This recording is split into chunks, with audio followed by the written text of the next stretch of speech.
इस मूवी के main character में दो बहन भाई शामिल हैं। लड़की का नाम आइरिस है और एक उसका छोटा भाई है। उन दोनों के पेरेंट्स की डेथ हो चुकी थी और वो फाइनेंशियली इतने स्टेबल नहीं थे। आइरिस के छोटे भाई को ब्लड कैंसर था, जिसके लिए उसे बहुत सारे पैसे चाहिए थे कि वो अपने भाई का कोई इलाज करवा सके। आइरिस इसी चीज के लिए जॉब ढूंढ रही थी। वो एक रेस्टोरेंट में जॉब इंटरव्यू के लिए जाती है, लेकिन वो आदमी उसे कहता है कि आपको बाद में बताया जाएगा कि आप सिलेक्ट हुई हैं या नहीं। आइरिस घर आ जाती है और अगले दिन अपने भाई के डॉक्टर से मिलती है। वो अपने भाई से रिलेटेड उस डॉक्टर से बातें कर ही रही होती है कि डॉक्टर उसे एक आदमी से मिलवाता है जिसका नाम शेफर्ड होता है। वो आइरिस से मिलता है और कहता है कि मैं आपकी परेशानी को जानता हूँ कि आप अपने भाई की ट्रीटमेंट को लेकर काफी परेशान हैं क्योंकि आपके पास पैसे नहीं हैं, लेकिन मैं इसको हल कर सकता हूँ। आपको बस मेरी गेम में हिस्सा लेना होगा, जो कि एक किस्म का डेयर है। अगर आप उसे क्लियर कर लेंगी तो आपको इतने पैसे मिल सकते हैं कि आप अपने भाई का इलाज भी करवा लें और आप बहुत अमीर हो सकेंगी।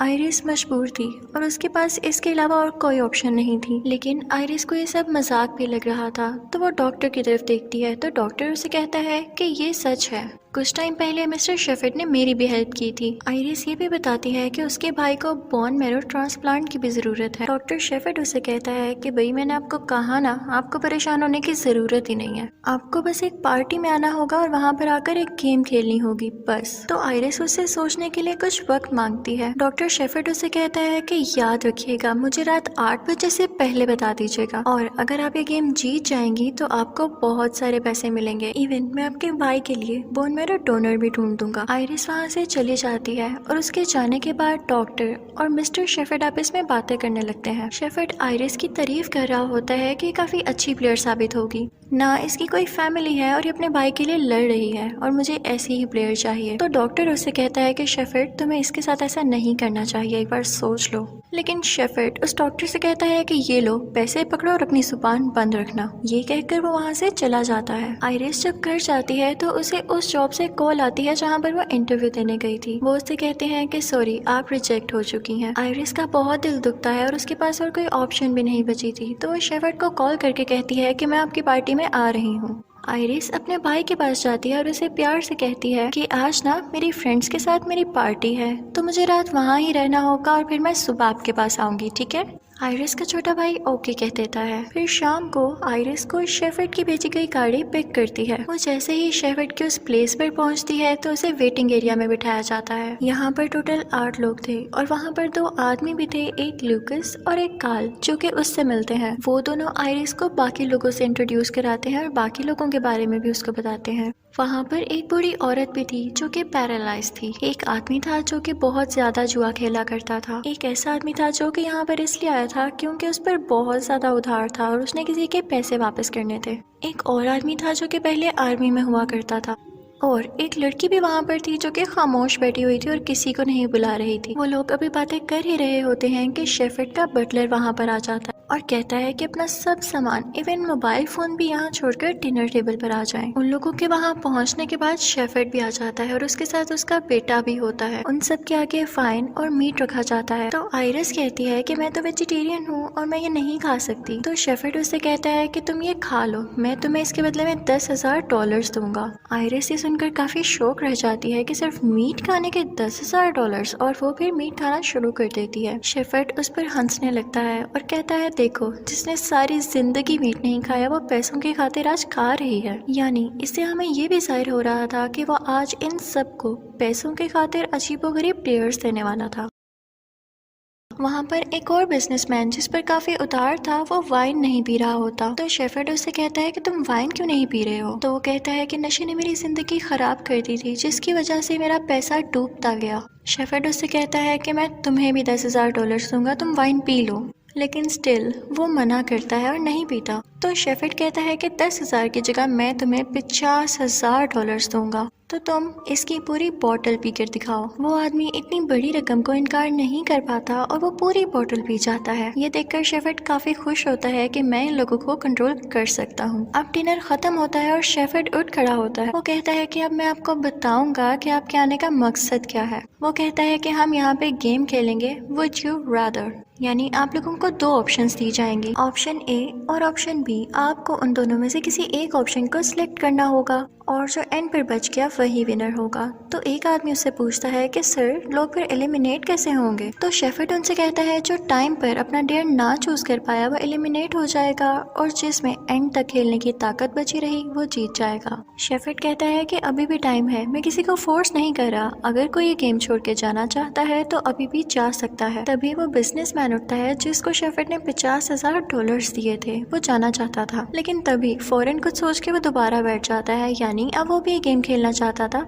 पैसों के खातिर। कोई भी उठकर बाहर नहीं जाता, यानी हर कोई पैसे की लालच में वो गेम खेलना चाहता था। शेफर्ड उनसे कहता है कि जैसे कि अब आप सब इस गेम को खेलना चाहते हैं तो मैं आपको आपका पहला डेयर बताता हूँ। वो इसी के साथ अपने बटलर को बुलाता है, वो एक इलेक्ट्रिक शॉक डिवाइस यानी मशीन उठा कर लाता है। शेफर्ड बताता है कि ये एक एजेंट हुआ करता था जो कि प्रिजनर्स को ये शॉक देकर टॉर्चर किया करता था, उन्हें पनिश किया करता था। सब काफी डर जाते हैं और वो बिजनेसमैन अपने $50,000 उठाकर भागने लगता है। तो शेफर्ड उसे रोक लेता है और कहता है कि अब तुम्हारे पास मौका नहीं है, पहले मैंने तुम्हें कहा था लेकिन अब तुम नहीं जा सकते। इसके बावजूद वो बिजनेसमैन वहाँ से जाने लगता है तो उसे शूट कर दिया जाता है। इस चीज को देखकर सब पार्टिसिपेंट्स काफी डर जाते हैं। उनका पहला डेयर स्टार्ट होता है और उनके सर पर इलेक्ट्रिकल बेल्ट्स लगाई जाती हैं जो कि उन्हें शॉक देने वाली थी। सबसे पहले काल पर बारी आती है, उसके सर पर बेल्ट लगा दी जाती है और उसके साथ वो खामोश लड़की होती है। काल से चूज करने को कहा जाता है कि वो चूज करे कि किसको शौक दिया जाए। काल काफी रहमदिल आदमी था तो वो कहता है कि मुझे शौक दे दें। अब बारी उस खामोश लड़की की तरफ आती है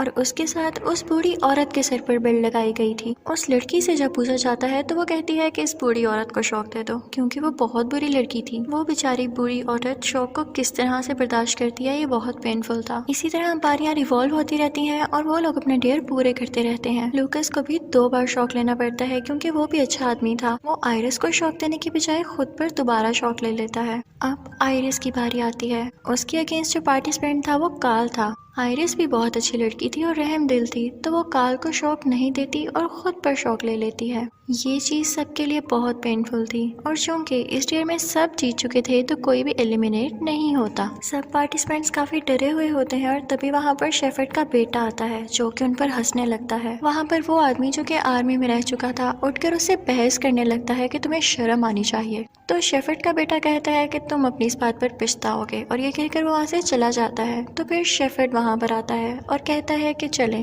दूसरा डेयर स्टार्ट करते हैं। शेफर्ड कहता है कि इस डेयर को चूज करने के लिए आपके पास 30 सेकेंड्स हैं। अब आयरिस पे बारी आती है तो उसे ये ऑप्शन दी जाती है कि तुम काल के पैर में एक नुकीली चीज स्टैब करोगी या फिर उस आर्मी पर्सन को 3 बार लेदर स्ट्रिप से मारोगी। तो वो एक्स आर्मी पर्सन उससे कहता है कि तुम मुझे मार लो, मैं ये मार बर्दाश्त कर लूंगा, लेकिन अगर तुमने काल के पाँव में वो स्टैब किया तो उसका बहुत खून बह सकता है। तो आयरिस ना चाहते हुए भी उसको 3 बार हिट कर देती है जिससे उसकी स्किन उतर जाती है और उसका खून आने लगता है। अब बारी आती है ल्यूकस की। उसको 2 ऑप्शंस ये दी जाती हैं कि तुम चाहते हो तो आयरिस को थाई में स्टैब कर दो, वरना उसी एक्स आर्मी पर्सन को 3 बार विप करो, यानी उसी लेदर स्ट्रैप से मारो। वो आदमी कहता है कि तुम किसी को स्टैब ना करो, तुम दोबारा से मुझे मार लो। ल्यूकस भी बेचारा ना चाहते हुए उसे 3 बार मारता है। ये सब देखकर शेफर्ड का बेटा काफी खुश हो रहा था क्योंकि उसने जानबूझ के ऐसा किया था कि वो उससे बदला ले सके। अब बारी आती है उसी आर्मी पर्सन की। उसे ऑप्शन दी जाती है कि तुम चाहो तो ल्यूकस को स्टैब कर दो या वही सजा खुद पर दोबारा लो। अब वो बेचारा आदमी किसी को भी स्टैब नहीं करना चाहता था तो वो कहता है कि मुझे ये सजा दोबारा दे दें।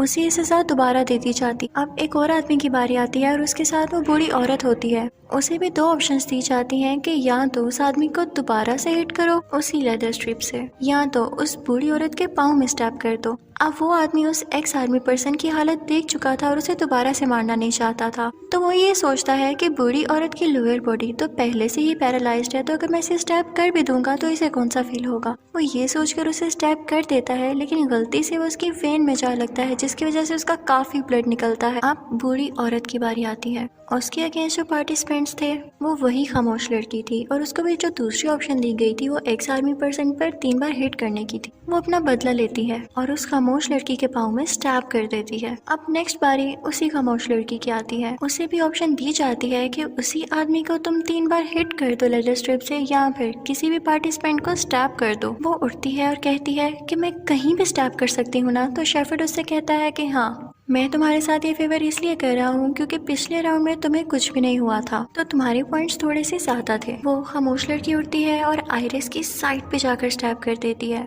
लेकिन लकीली आयरिस को ज्यादा गहरी चोट नहीं आती। फिर वहाँ पर शोर मच जाता है कि वो बूढ़ी औरत कोई हलचल नहीं कर रही, ना ही कुछ बोल रही है। जब उसे चेक किया जाता है तो वो बेचारी मर चुकी थी। उसकी डेड बॉडी को उस रूम से बाहर निकाल दिया जाता है। अब बारी आती है काल की और उसे भी सेम ऑप्शन दी जाती और दूसरी ऑप्शन में कहा जाता है कि ल्यूकस के पाँव पर स्टैब करना होगा। वहाँ पर वो खामोश लड़की कहती है कि हमें एक दूसरे की हेल्प नहीं करनी चाहिए। अगर हम एक दूसरे को ही बचाते रहे तो एलिमिनेट कौन होगा और विनर कैसे सिलेक्ट किया जाएगा। काल के जहन में उसकी ये बात आ चुकी थी और वो उठ खड़ा होता है और उसी एक्स आर्मी पर्सन को 3 बार हिट करता है। अब वो आदमी इतना ज्यादा जख्मी हो चुका था कि उसमें और ताकत नहीं बची थी कि वो कोई गेम खेल सके, तो उसे भी उठाकर उस कमरे से बाहर निकाल दिया जाता है। अब शेफर्ड और उसका बटलर अगले डेयर के बारे में सोच रहे होते हैं तो ल्यूकस देखता है कि दरवाजा खुला हुआ है। वो आयरिस को लेकर दरवाजे से बाहर जाता है और सिक्योरिटी गार्ड्स पर अटैक कर देता है। इसी दौरान आयरिस वहाँ से भाग जाती है। आयरिस वहाँ से भाग चुकी होती है। शेफर्ड गुस्से में अपनी गन निकालता है और काल को शूट कर देता है। शेफर्ड सबको ऑर्डर देता है कि ढूंढो जाकर आयरिस को। आयरिस उस कमरे से तो बाहर निकल गई थी, लेकिन जब बाहर जाकर देखती है तो सब दरवाजे बंद होते हैं।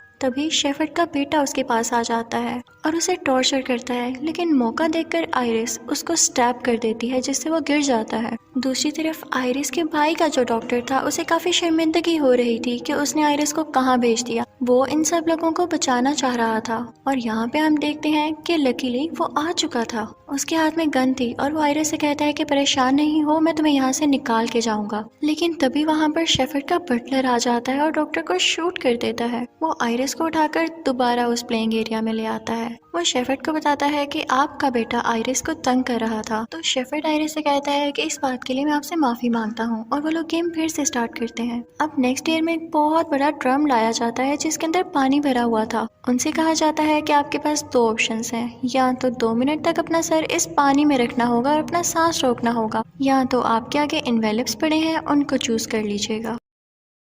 एक आदमी की बारी आती है तो वो इन्वेलप को चूज करता है। वो जब इन्वेलप खोलता है तो उसमें छोटा सा पटाखा बना होता है। तो शेफर्ड उसे कहता है कि तुम्हारे हाथ पर एक पटाखा रखा जाएगा और तुम्हें अपने हाथ पर इसे फोड़ना होगा। वो आदमी खुश हो जाता है कि चलो ये तो एक छोटी सी डेयर है, लेकिन पटाखा जब उसके सामने आता है तो वो कोई पटाखा नहीं होता बल्कि बॉम्ब होता है। उसे उसके हाथ के साथ टेप के साथ बांध दिया जाता है। जैसे ही वो बॉम्ब एक्सप्लोड होता है उसका हाथ भी उस बॉम्ब के साथ फट जाता है। वो आदमी बहुत ज्यादा शॉक्ड होता है और उसकी डेथ हो जाती है। अब उसकी बॉडी को भी इस रूम से बाहर ले जाया जाता है। अब अगली बारी ल्यूकस की होती है। वो भी इन्वेलप को चूज करता है और जब वो खोलता है तो उस पर एक आंख बनी होती है। शेफर्ड उसे कहता है कि तुम्हें अपनी आंख पर ब्लेड से कट लगाना होगा। ल्यूकस कहता है कि ऐसे कैसे पॉसिबल है। वो ये मना करने से इनकार कर देता है, लेकिन शेफर्ड कहता है कि तुम्हारे पास 30 सेकंड का टाइम है सिर्फ। तो ल्यूकस और तो कुछ कर नहीं सकता था, तो वो डरते डरते अपनी आंख पर कट लगा लेता है। अब आयरिस की बारी आती है तो वो चूज करती है कि वो पानी के ड्रम में 2 मिनट तक अपना सांस रोक लेगी। शेफर्ड का बटलर उसका सर पकड़ कर रखता है कि कहीं वो अपना सर न ऊपर कर ले। जैसे ही वो अपना मुंह पानी में डालती है तो वो अपने भाई के बारे में सोचने लगती है। उसके भाई ने उसे बताया था कि सिस्टर मैं ऐसी जिंदगी जीना चाहता हूँ। वो ये सब सोच रही होती है कि ये मुझे अपने भाई के लिए करना है और लकीली 2 मिनट गुजर जाते हैं और वो सरवाइव कर जाती है। अब बारी आती है उसी खामोश लड़की की। वो कहती है कि मुझे पानी से डर लगता है और इन्वेलप को चूज करती है। जब वो इन्वेलप खोलती है तो उस पर एक ड्रम बना होता है और उसके अंदर 4 लिखा होता है, यानी कि उसे उस ड्रम में 4 मिनट तक सांस रोकना होगा। बटलर उसका सर पानी में डाल देता है, लेकिन वो ये बर्दाश्त नहीं कर पाती और सफोकेशन से उसकी डेथ हो जाती है। अब सिर्फ 2 पार्टिसिपेंट्स बचे थे, एक आयरिस और एक ल्यूकस। तो शेफर्ड टॉस करता है जिसमें आयरिस जीत जाती है। तो शेफर्ड उसे कहता है कि तुम्हें 2 ऑप्शंस दी जा रही हैं, या तो पहली ऑप्शन ये है कि तुम ल्यूकस की जान बचा सकती हो उसे अपने साथ घर ले जाकर, लेकिन इस सूरत में तुम्हें कोई पैसा नहीं मिलेगा। और दूसरी ऑप्शन ये है कि तुम ल्यूकस को शूट कर दो और अपना ढेर सारा इनाम लेके यहाँ से चली जाओ। तो ल्यूकस आयरिस को बताने लगता है कि मेरी भी 3 बहनें हैं और उसे कहता है कि मुझे शूट ना करो, हम दोनों मिलकर घर चले जाते हैं और मेहनत करके कहीं और से पैसे कमा लेंगे, प्लीज ऐसा नहीं करो। लेकिन आयरिस की आंखों के सामने अपना भाई आ जाता है और वो ना चाहते हुए भी गन उठाती है और ल्यूकस को शूट कर देती है। शेफर्ड और उसका बटलर उसके लिए क्लैपिंग करने लगते हैं कि तुमने कर दिखाया, तुमने ये कर लिया। आयरिस उसे शूट करके अपना सर नीचे कर लेती है, जो कि इस बात का साइन था कि उसे शूट करने की वजह से काफी शर्मिंदगी हो रही थी। शेफर्ड उसे ढेर सारे पैसे देता है और बताता है कि हमने तुम्हारे भाई के लिए बोन मैरो डोनर भी ढूंढ लिया है। आयरिस अपने घर पहुंचती है, बहुत सुबह का टाइम होता है और वो देखती है कि उसका भाई सो रहा है। वो अपने भाई को जगाना नहीं चाहती थी। वो शॉवर लेने चली जाती है और फ्रेश हो जाती है। जब वो वापस अपने भाई के कमरे में उसे उठाने आती है तो देखती है कि उसने बहुत सारी मेडिसिन खाकर सुसाइड कर ली है। आयरिस ये देख के काफी शॉक्ड हो जाती है और इसी के साथ ये मूवी भी एंड हो जाती है। इस मूवी के 2 मॉरल लेसन्स हैं कि लालच करने से हमारा अपना ही नुकसान होता है और इंसान के लिए पैसा ज्यादा अहम नहीं बल्कि रिश्ते ज्यादा अहम होने चाहिए। Thank you for watching.